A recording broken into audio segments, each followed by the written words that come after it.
आप सभी का स्वागत करते हैं भोजपुरी इंटरटेनमेंट के यूट्यूब चैनल पर। आ गए एक बार फिर बहुत ही बवाल और धमाकेदार अपडेट को लेकर।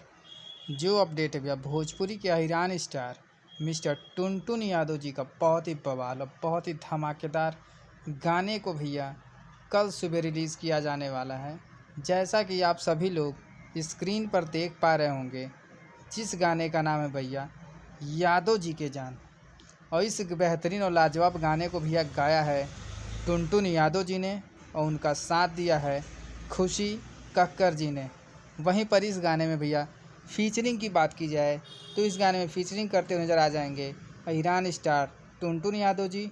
और वहीं पर हीरोइन की बात की जाए तो इस गाने में भैया फीमेल जी एक्ट्रेस है, उनका नाम है ज्योति ठाकुर जी।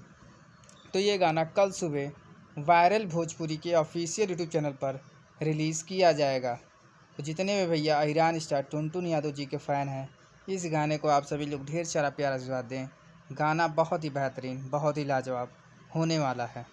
तो भैया ऐसे ही भोजपुरी से जुड़ी हुई ताज़ा तरीन खबरों को पाने के लिए भोजपुरी इंटरटेनमेंट चैनल को सब्सक्राइब करना बिल्कुल ना भूलें और बेल आइकन को ज़रूर दबाएं, ताकि हमारे चैनल पर जो भी वीडियो अपलोड हो उसका नोटिफिकेशन सबसे पहले आप तक पहुंचे।